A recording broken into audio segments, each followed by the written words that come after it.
In one of the former lessons, I've been discussing peace at heart, a joyful heart, a grateful heart that is like a medication, that is like medicine for your body.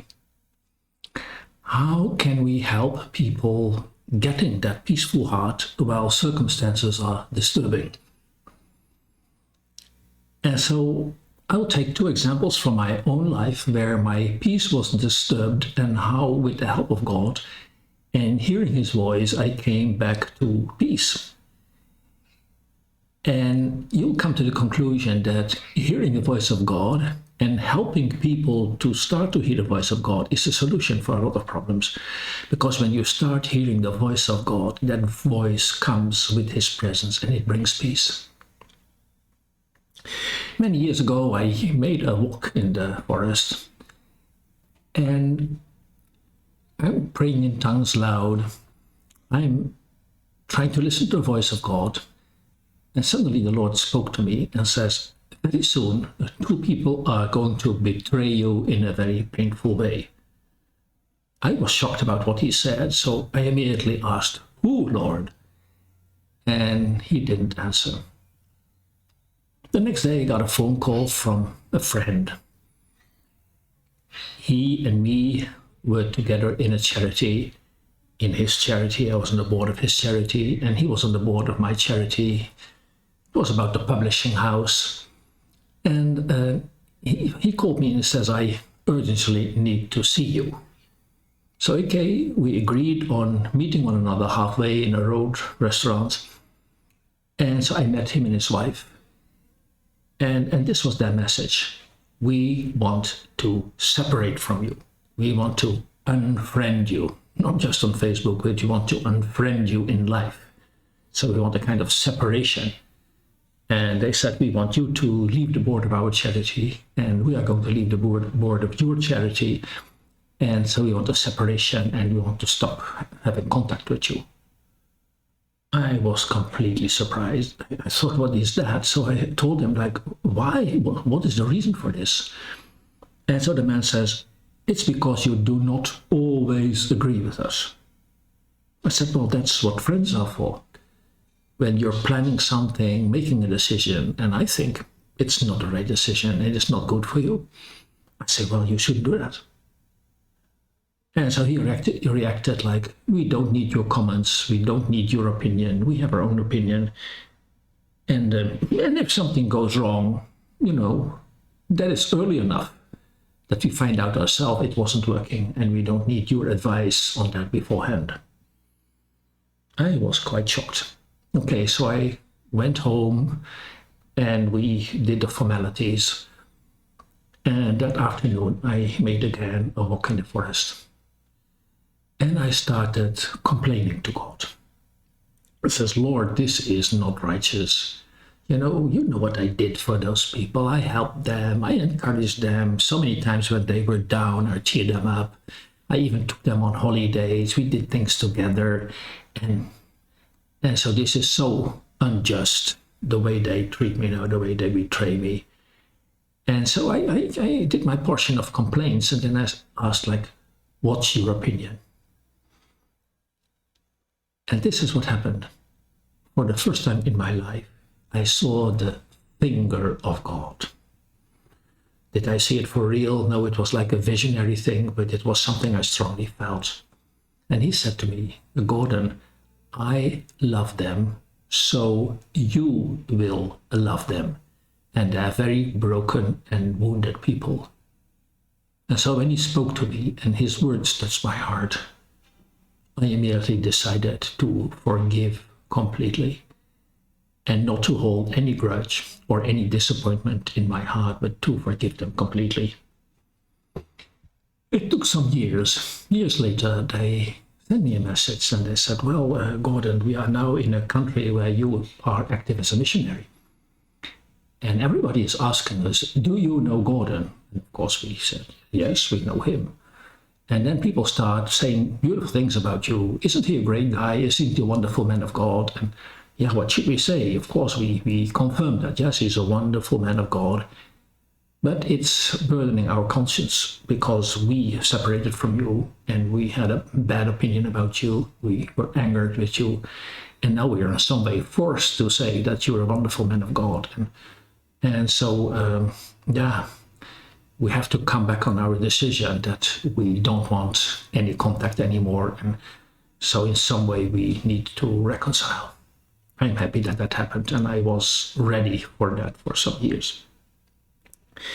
When God spoke to me, and even when he was a bit strict, immediately the peace of God came in my heart, and I knew what I had to do. And I remained in the peace of God, so I didn't go with the disappointment or bitterness. Another thing. During my work in Uganda, on one of my trips, my money was stolen. Now, I am not rich, and I wasn't rich, so the money mainly came from donators. It was in an envelope with my name on it, so the person that stole it knew it was mine, obviously. And it happened in the orphanage school compound where I have a guest room, where everyone knows me. So the person that took the money knows me, and he or she knows what the money is for. Because this money is meant to pay the expenses of the missionary trip. You know, when I'm in Uganda, I cannot count on any financial contribution of the people I work with. I mean, if someone picks me up from the airport, I have to pay for it. When we travel, I have to pay all the travel expenses. So mostly I end up renting a car for the whole month. And that could amount up to $900 for a whole month to have a car and be driven around with some of my team members. Then, of course, during the mission trips that we make in Uganda, I'm responsible for feeding the whole group. If there is some money left over, it goes into the orphanage. Very often when we are a week with the church, and so we do a seminar there, people ask me to give a substantial contribution for feeding the whole crowd, and that might amount to several $100s. So mostly a trip to Uganda of a month or so cost me $3,000. And that money comes from donators. So when that money was stolen, I got so angry. I must say I haven't been that angry for many years. I think all my life I've never been that angry. Like someone steals from the donator, steals from me, steals from the ministry, steals from God, and steals from orphans. And that person is jeopardizing our whole mission trip, because how am I going to find funding for that situation? And so in my mind was a court session. In fact, it was, what kind of punishment must that person have? I had no idea who did it, but that was this question: what kind of punishment deserves the person that stole that money? That person without conscience, that simply steals from God in a Christian school. And so with my mind and my thoughts, my court session, I came to this verdict: this person is not worthy of life. The world would be much better off without him or her. And I have to admit it, even thinking, let a big truck run over that person so that he is no longer there. This person doesn't deserve life. Because of my anger, I did not communicate with God at that moment.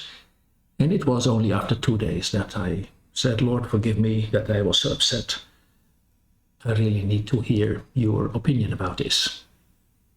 And in some way, I was expecting God to tell me, I know the thief and I will get him. That's some way I was hoping. I was that far. And this is what he said: calm down, you. I have enough money. You know, you can't reason or discuss with God. You cannot disagree with him. So I realized I had to calm down, forgive that person, whoever it did, that I should completely forgive that person and just trust God. Of course, near the end of the trip, when all the payments had to be made, I realized the money was not there. And so I asked God the stupid question, like, should I worry? And he said, of course not.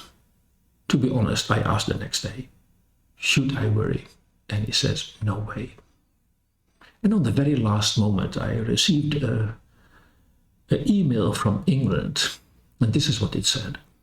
A healing room in England received a substantial donation, and they decided to transfer that and that amount for your work in Uganda. And I was thinking, who in England knows that I'm in Uganda? And I didn't speak about the theft. Just my nearest friends know about it.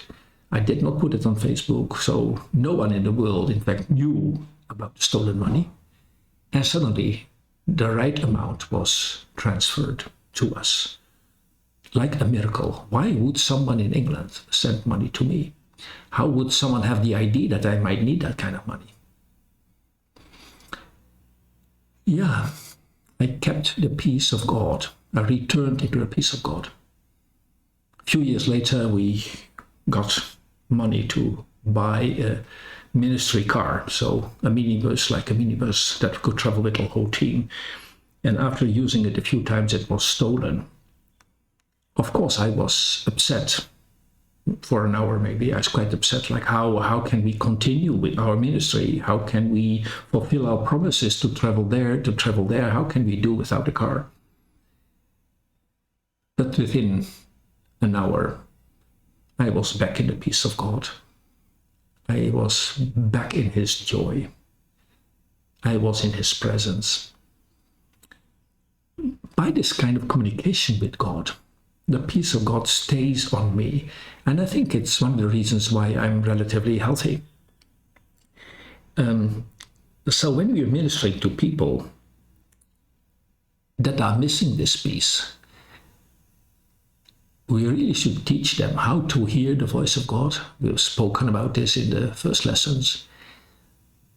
Because you cannot bring that peace by just giving some positive words. That's not enough. Saying, well, the Lord is going to provide and don't be so upset. That is not big enough. And so you have to teach people how to hear from God and receive God's love in their heart immediately. So often I talk with people about processing their disappointments. I know many people have left church because they were disappointed in a pastor, disappointed in fellow believers because something happened. I find a lot of bitterness and unforgiveness with people, especially those that left the church. And so I decided and I had my disappointments in life, sure. And so I decided it was very necessary for me to process my disappointments with God. So whatever happened to me, now I would ask, Lord, what is your opinion about that? How should I have processed it? And right now, when there's some disappointing thing happening to me, people get angry with me, people are frustrated with me. Within a second, I am with God. And I say, Lord, how do you interpret that situation? And sometimes he says, oh, ignore it. It's just a storm in a glass of water. Sometimes he says, well, those people just have the wrong perception. And just ignore it. So I managed to keep the peace of God in my heart.